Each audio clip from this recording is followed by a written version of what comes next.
name's Chris Chacon. I'm Master Gregory. I'm Diz Dunn.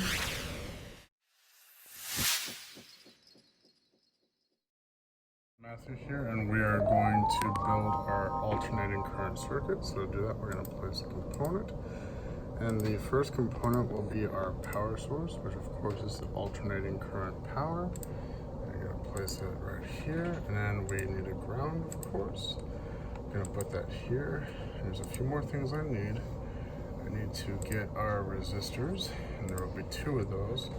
So we're going to have a 1K resistor there, and on the side, this will actually be a 4.7 kilo ohm resistor. And now I am going to wire this thing up. I need to rotate this. We're going to wire our circuit up and connect our ground.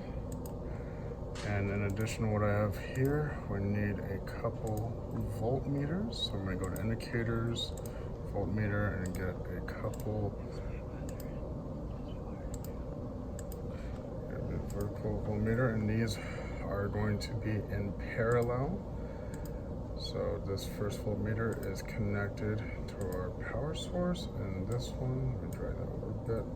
This is going to be connected in parallel to our R2 4.7 kilo ohm resistor. And now that those are wired in, I need one more thing, and that is going to be our oscilloscope, which is right here. This has a channel A and a channel B. So for channel A, I'm going to wire this onto our left side here. And the second part is going to wrap around and connect like that. Channel B is just going to connect on this right end. And now I'm going to run our simulation. Okay. Here on our voltmeters, I need to change these because these are in DC. I need to change it to alternating current. So we're at a value that is going to go to AC here and there. Okay, so we are going to use our oscilloscope here in Multisim to find our volt peak to peak using the old method. And to do that, we are simply going to count the boxes. So first we have to find our volt peak. So we have our top peak here and our bottom peak. So we literally just use this grid here with the boxes to count up. So it's roughly about 1, 2, 3, 4, 5, about 5. So we're going to take that and use our scale here, which is 2. And we are going to multiply that. So it's going to be 5 for the boxes times 2. And now we have a 10 volt peak to peak. And now for the period, we are going to do the same thing. We're going to count boxes, and this time we're going to count this way along the y-axis. So here we're doing 1, 2, 3, and it's roughly half. So 1, 2, 3, and half. And we are going to multiply that by our scale, which is 5 megaseconds for each division. It's 5 milliseconds times 3.5, and that gives us 17.5, which is pretty close to our calculation of 16.667 milliseconds as shown here. Okay, so now in our oscilloscope and multisim, I'm going to show you the new way to find the volt peak to peak, and I'm going to come to our number 1 line and set that to the Y max, which puts at this peak here. Our number 2 yellow line should be down here at this bottom peak, so I'm going to do Y min to the left, and now our information is displayed here for our volt peak to peak. And now to do the period, I'm going to set this line here at a Y value, and that Y value needs to be 0. So there that is. This one is going to be at a Y value of 0 as well.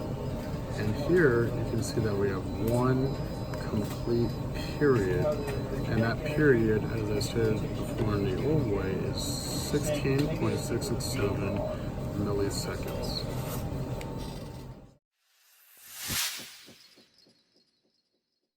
And go.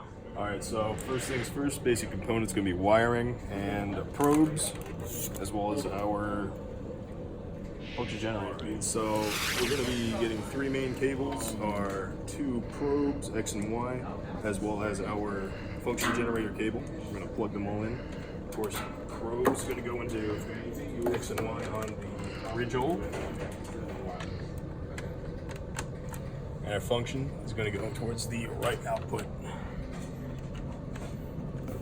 Alrighty. Cabling, we're gonna get a wire towards ground to the ground of the lower part of the breadboard, and then we're gonna have a jumper cable coming out of the ground. Then we're gonna take both of our resistors, this one being 1 kilo ohm, plug it into the upper positive, and then taking our 4.7 and connecting it from the jump over towards the ground of the bottom of the breadboard.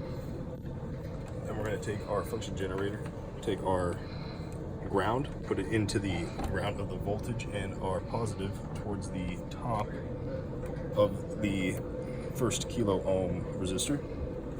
And our 2 probes, the first one going to be connected to the top resistor down to the jumper,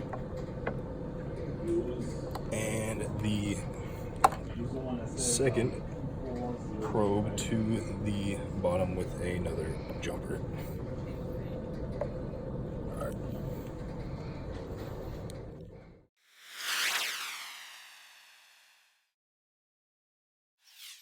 Alright, so here we're going to do what we call the old school way of how to read the measurements on an oscilloscope. As you can see here, we do have these blocks here that are going to indicate the value. The blocks going up and down on your vertical line, which will be the y-axis, they're going to be at 5 volts on channel 1 and 2. And then for time, each block is going to be about 500 microseconds. All right. So from there, we're just going to count.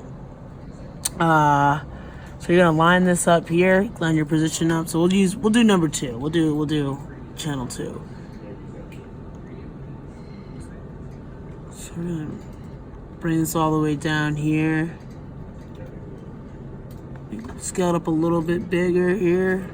And we're going to count from the top of the peak all the way down to the bottom, indicating the hash marks here as 0.2.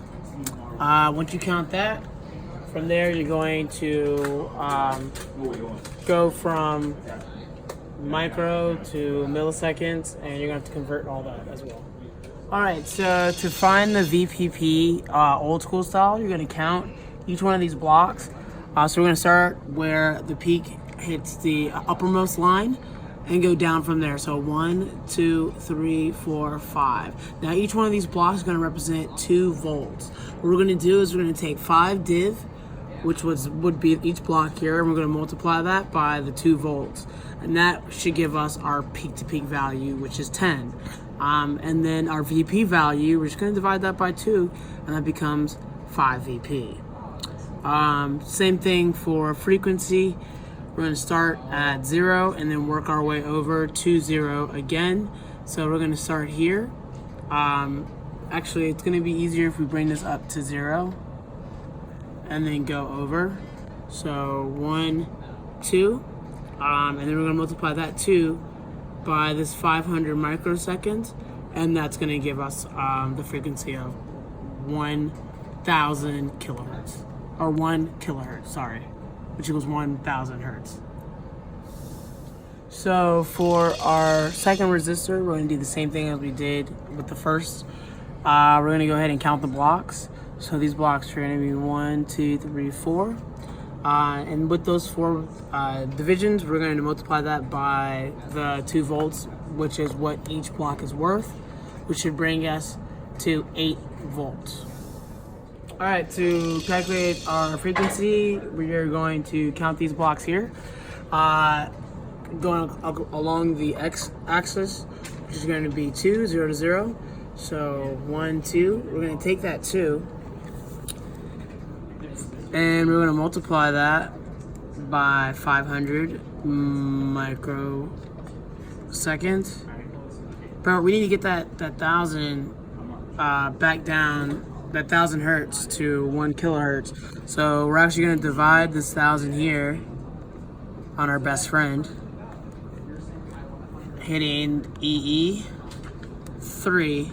and that brings us down to 1 kilohertz. All right, and so for the new way, we're gonna go over towards our oscilloscope, tap measure, and pull up display all. And that'll give us the table of everything that we need for resistor 1, such as showing volt peak to peak being 9.68, a little bit low. Let's fix that. There we go, 10.2. And it also gives us our RMS, which is a 3.47. Then our period, which is going to be 1 millisecond. And then our frequency hovering around roughly 1,000 hertz. All right, and so for resistor 2, we're going to turn off channel 1.